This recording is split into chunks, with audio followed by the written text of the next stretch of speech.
as well. Now, among those things being considered by the West Ada School Board, as you heard Chair Amy Johnson say, when it comes to whether or not to make masks mandatory throughout the district, one of the elements is going to be medical expert opinion, as it should. After all, we're still in the middle of a global pandemic, and a surging health crisis should warrant some sort of input from health professionals. Last school year, the district turned to Dr. David Pate, the retired CEO of St. Luke's Health System and a member of the governor's coronavirus working group. They even considered him a consultant. However, Dr. Pate stepped away when he considered the district going against what he'd advised, like universal mask mandates, something the school board removed back in June. But they are still taking input from local doctors. That advice is now coming from Dr. David Peterman, for one, the CEO of Primary Health Medical Group. He told us today, in their clinics, they've tested 150 to 200,000 people for COVID since this whole thing began. And they're getting busier these days, he says. They've gone from fewer than 100 COVID tests a day back in early July at Primary Health to 600 to 700 a day now. Dr. Peterman told us some other startling numbers related to COVID-19 that he also shared with the West Ada School District. The goal for positivity rate, lower than 5%. We've been talking about this since the beginning of the pandemic. We are now close to 20% positivity rate in Ada County, where kids were much lower when it comes to positivity rate back in July. For 5 to 12-year-olds, it was like 2 to 3%. Well, it is now 13%, according to Dr. Peterman. 12 to 18-year-olds went from 7 to 8% in July to nearly 20% right now. In early July as well, the number of kids from ages 5 to 18 testing positive, about 7 or 8 a week. Last week, Primary Health had 123 positive COVID tests in that age group, a 15-fold increase. His concern, what happens 4 weeks from now with a more contagious variant and with kids in school without masks, what are we going to see? We could see positive cases in kids in the thousands, Dr. Peterman says, which is why he said this to the West Ada School Board and superintendent last week.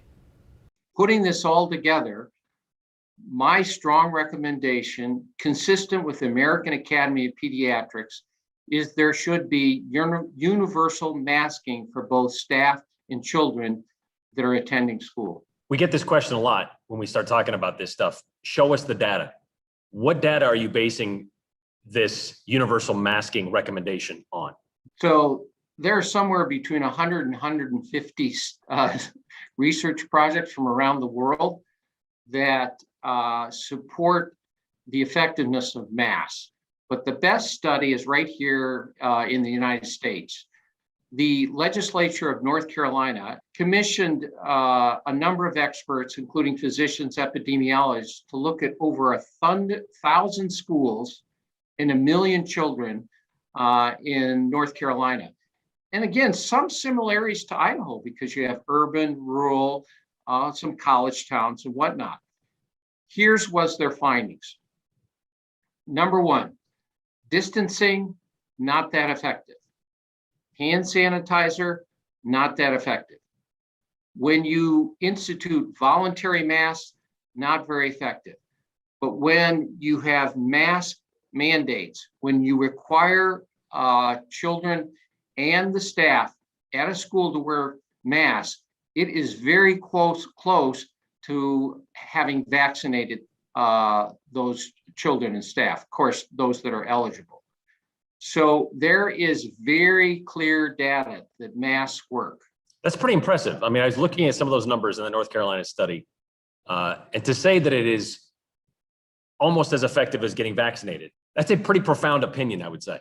Yes, and I feel a very, very strong obligation as a pediatrician, again, to present the facts of what's going on here in Idaho and present the facts to these public officials that masks work. A lot of parents, and I know this isn't necessarily your expertise, but as a pediatrician, this call of masks being psychologically damaging to kids. Do you buy that? The American Academy of Pediatrics, which is made up of hundreds of thousands of pediatricians from all over the world, has stated unequivocally that there is no association of masks with any emotional detriment to children. And in fact, they made this statement that masks does not cause any harm in terms of children's development, language. And so there is no evidence, not credible evidence, that masks in any way are harmful to our children. And I don't mean to make light of parents' opinions. I recognize every parent has their own opinion on how to raise their children and whatnot. But as relates to their health, we need to listen to the experts beyond myself. And there is very, very clear. The American Academy of Pediatrics recommends universal masking for both children and staff in schools to not only keep the children healthy, but the staff.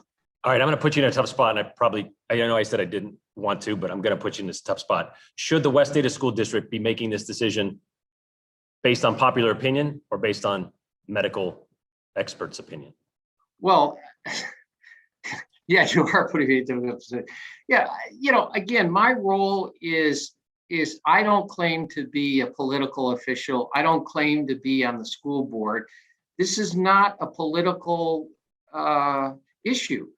I'm providing medical fact. The facts is that Delta virus is absolutely running rampant in our community. Number two, we don't want it to spread among our children like Florida, Arkansas, Louisiana. The best way to stop that, the scientific way to protect our children, the teachers in our community, is for universal masking. So that North Carolina study Dr. Peterman referred to is this ABC Science Collaborative. It was done March through June of this year. North Carolina, similar to Idaho, as you heard Dr. Peterman say, both states have 115 school districts, cover urban and rural areas. Idaho is about a third of the number of students out there, though. This Carolina study had 100 school districts reporting, more than 1 million students and staff participating. They called it Plan A, full in-person instruction, minimal physical distancing, and mandatory masks. And by June, about 1 in 3,000 students in school buildings got COVID, so about 300 cases in 4 months. And they came to this conclusion: proper masking is the most effective mitigation strategy to prevent secondary transmission in schools when COVID-19 is circulating and when vaccination is unavailable. Plan A, full in-person instruction, is appropriate for all grades, all schools, when masking is in place. So that's kind of the conclusion they came to. The West Ada School Board is going to meet tomorrow at 6 p.m. to discuss masks in schools.